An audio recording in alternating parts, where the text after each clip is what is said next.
Hello everyone, welcome to শিলামণি lifestyle. আজকের রান্নাটি হলো বিফ চাপলি কাবাব। এটি পরোটা বা নান দিয়ে খাওয়া হয়। এই বিফ চাপলি কাবাব আমরা অনেকেই অনেকভাবে তৈরি করে থাকি, কিন্তু আজকে আপনাদের সাথে যে রেসিপিটি আমি শেয়ার করব সেটা হলো পাকিস্তানি অথেন্টিক স্টাইলে বিফ চাপলি কাবাব রেসিপি। এই রেসিপিটি তৈরির জন্য যা লাগবে তা হলো পেঁয়াজগুলোকে ছোট আকারে কিউব করে কেটে নেওয়া, টমেটো ছোট আকারে কিউব করে কেটে নেওয়া, ধনিয়া পাতা, কাঁচামরিচ কুচি, পুদিনা পাতা কুচি, আদা রসুন পেস্ট, বেকিং সোডা।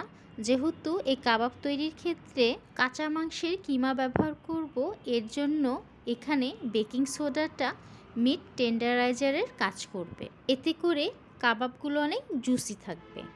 বেসন, লাল মরিচের গুঁড়া, চাট মশলাটা অবশ্যই দিতে হবে, ধনিয়া গুঁড়া, জিরা গুঁড়া, গরম মশলা গুঁড়া, স্বাদ অনুযায়ী লবণ, গরুর মাংসের কিমা, চিলি ফ্লেক্স বা টালাছাড়া শুকনো মরিচগুলোকে ক্রাশ করে নিতে হবে। আমি এখানে ম্যায়োনেজ ব্যবহার করব। সিদ্ধ ডিমের ম্যায়োনেজ হলে বেশি ভালো হয়। কেউ চাইলে এখানে ম্যায়োনেজটা অ্যাভয়েড করে ডিম দিয়েও তৈরি করতে পারেন, কিন্তু ম্যায়োনেজ দিয়ে এই চাপলি কাবাবটি তৈরি করলে এই কাবাবের স্বাদটা বহুগুণে বেড়ে যায়। তাই সবাই চেষ্টা করবেন ম্যায়োনেজ দিয়েই কাবাবটি তৈরি করার। এখন একটি ফ্রাই প্যানে বেসন অ্যাড করে দিয়ে 5 থেকে 6 মিনিটের মতো মৃদু আঁচে বেসনগুলো টেলে নিতে হবে। এর ফলে বেসনের থেকে কাঁচা গন্ধটা দূর হয়ে যাবে, আর বেসন থেকে যখন সুন্দর একটা অ্যারোমা বের হবে তখন চুলাটা বন্ধ করে দেব। এখন একটি পাত্রে পেঁয়াজ কুচি, টমেটো কুচি, ধনেপাতা কুচি, পুদিনা পাতা কুচি, কাঁচামরিচ কুচি, গরুর মাংসের কিমা, বেকিং সোডা, লবণ, লাল মরিচ গুঁড়া, চাট মশলা, ধনিয়া গুঁড়া, জিরা গুঁড়া, গরম মশলা গুঁড়া, আদা রসুন পেস্ট, চিলি ফ্লেক্স ও ম্যায়োনেজ অ্যাড করে দিয়ে হাত দিয়ে ভালোভাবে সব কিছু মেখে নিতে হবে। দেন এর মধ্যে দুইবারে অল্প অল্প করে টালা বেসন অ্যাড করে দিয়ে মিশ্রণের সাথে ভালোভাবে আবারও মেখে নিতে হবে। বেসন অ্যাড করার ফলে মিশ্রণটার মধ্যে একটা আঠালো ভাব তৈরি হবে। চাপলি কাবাবের শেপটা কিন্তু অন্যান্য কাবাবের থেকে অনেকটা বড় ও চ্যাপ্টা আকৃতির হয়ে থাকে।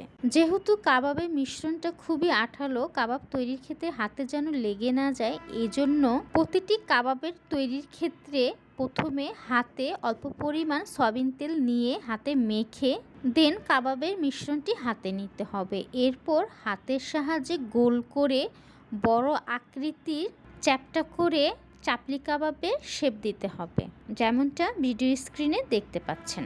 সবগুলো কাবাব রেডি হয়ে গেলে এখন 10 থেকে 15 মিনিটের জন্য কাবাবগুলোকে রেস্টে রেখে দেব ফ্রিজের নর্মাল পোর্শনে।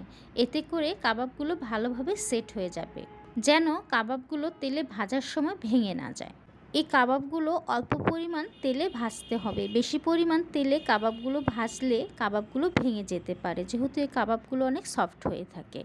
ফ্রাই প্যানে অল্প পরিমাণ সয়াবিন তেল অ্যাড করে নেব। তেল গরম হয়ে আসলে একে একে করে সবগুলো কাবাব অ্যাড করে দেব। এই সময় চুলার আঁচ মিডিয়াম টু লো হিটে রেখে কাবাবগুলোকে এপিট-ওপিট করে ভেজে নিতে হবে। চুলার আঁচ বেশি থাকলে কাবাবগুলো পুড়ে যেতে পারে আর প্রপারলি মাংসের কিমাটা সেদ্ধ নাও হতে পারে। তাই মৃদু আঁচে একটু বেশি সময় ধরেই কাবাবগুলোকে এপিট-ওপিট করে ভেজে নিতে হবে। এই চাপলি কাবাবগুলো অনেক নরম হয়ে থাকে, তাই কাবাবগুলো উল্টানোর সময় একটু সাবধানে ভালোভাবে উল্টে নিতে হবে, যেন কাবাবগুলো ভেঙে না যায়। কাবাবগুলো কিন্তু রেডি হয়ে গেছে। এখন কাবাব থেকে তেল ঝরিয়ে একটি প্লেটে তুলে নেব। খুবই অল্প সময়ে তৈরি হয়ে গেল পাকিস্তানি রেসিপিতে beef chapli kabab. Thank you everyone for watching my video, and please subscribe my channel for more videos.